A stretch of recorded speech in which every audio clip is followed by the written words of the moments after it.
following the recent kidnapping, killing, and all sort of, activities by the Fulani headers. Hello, welcome to this channel. There is this video I came across and I would like us to watch it together. But before we do that, please, if you have not subscribed to this channel, please go ahead and do that. Click on the subscribe button and turn on your notification bell to keep being part of this. Then as you watch, do not forget to react and also drop your comments in the comment section. Following the recent kidnapping, killing, and all sort of, activities by the Fulani headers that I call Fulani terrorists. So because of that, the Afenifere socio-cultural group is telling Tinubu to declare a state of emergency in Yoruba land. Now, this might sound like it's not up to that, but if you have been around where all these things is happening, you will say that it is overdue. That state of emergency in all this area where all this attack is happening is overdue, because it means that any place these people establish cells, the government no longer function there. These people are in charge. They have their own government. They collect taxes, they collect ransom, they fund their government. So it is a kind of banditry government we have in Nigeria, and it is spreading, it is growing. And the worst thing that I want us to discuss at the end of this video is that we don't have exit strategy if this country is not separated. Even you watching me, let me ask you a simple question. What is the exit strategy from this killing, in-season killing in Nigeria? The army told us, Nagbaja, he published it, he said, and I quote, the military, the paramilitary in Nigeria don't have capacity to secure Nigeria. He said that expressly. Now let us forget about what the army man said. You watching me, the question I'm asking you is this. What is the exit strategy to the incessant killing, kidnapping that is going on in Nigeria? You don't have solution. Are you going to say that military should go and find them? Military are gone. Oh, they are beheading your army. They are kidnapping your police. They are going to army barrack, fold the whole army at the back, behead them. So who is going to save you?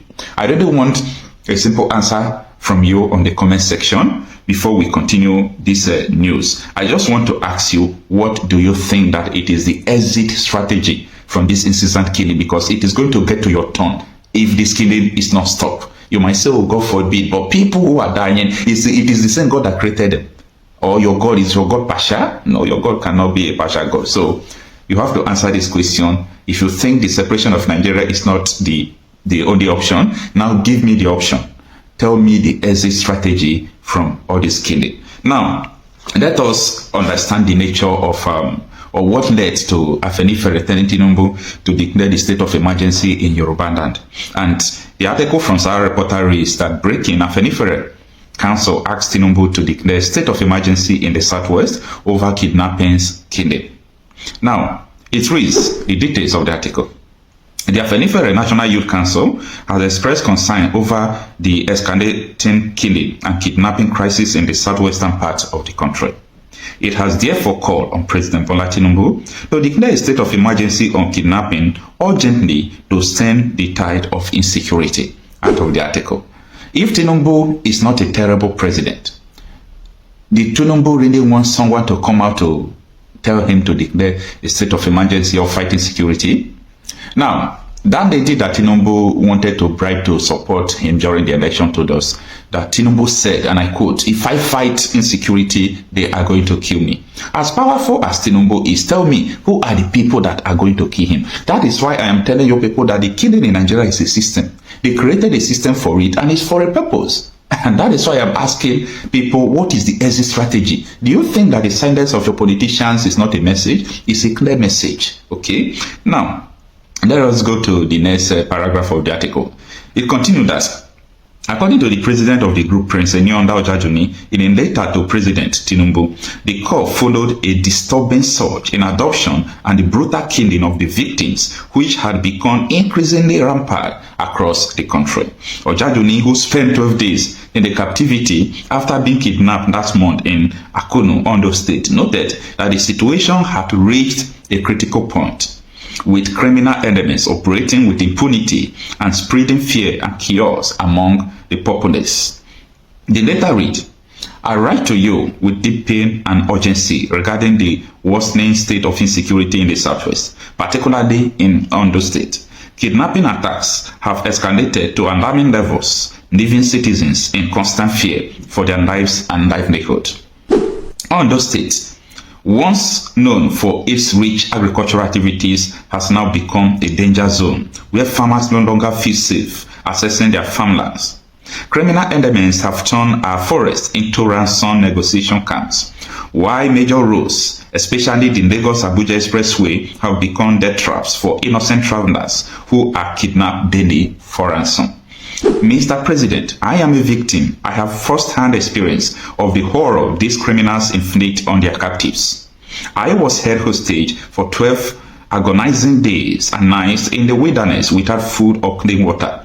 I suffered AK-47 gunshot wound, bled for days, and received no medical attention. The excruciating pain I endured was inhuman. It is only by the grace of God I survived. Out of the article. You remember the story of this Ojajuni, the leader of the Afenifere Youth Council. You see, his story was so terrible, but it was an interesting testimony for people to understand what people are going through. So I really thank God that he made it alive.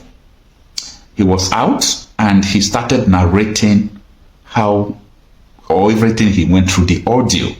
And that is why I really want people who are in the position of authority like governors, senators, the presidents, the local government chairman, I want them to get kidnapped so that they will feel the taste of what the poor man is facing.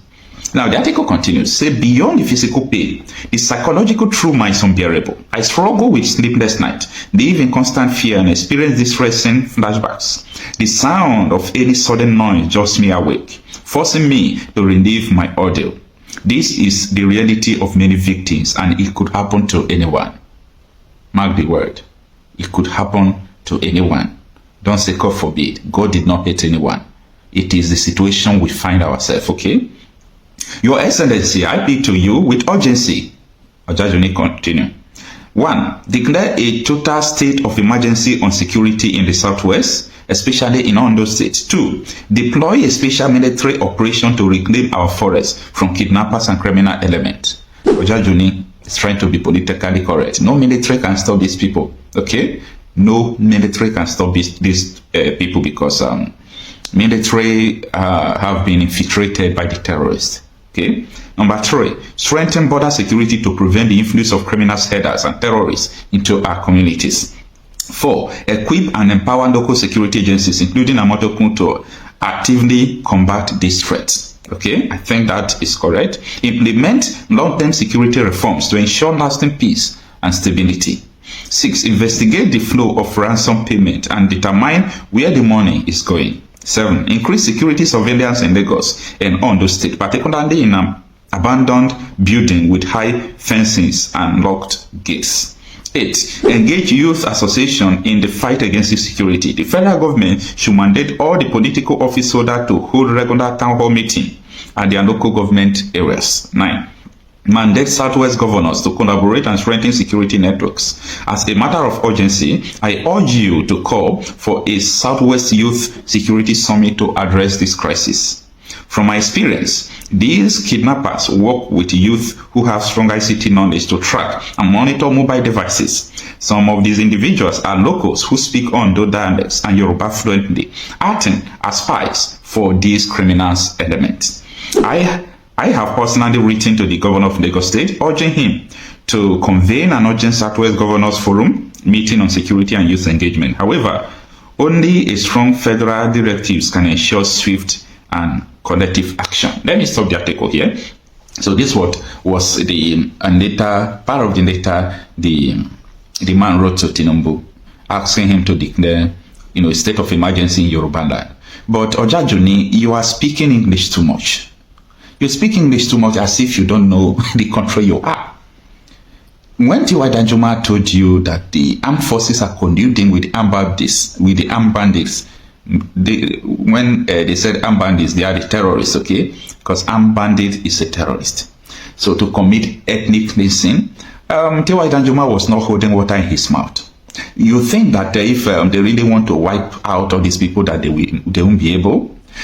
If vigilantes apprehend all these criminals and hand them over to police, that is the end of the case. You won't hear anything about the case. So, Ojajuni, you should be able to connect your intelligence before you write, this kind of letter to Tinubu. Because Tinubu will be laughing at you because he knows what is going on. Tinubu knows, okay? You are not writing letter to him because he don't know. Oh, he can't act because he knows what is against you people. He knows what is coming against you. Thank you for watching this video.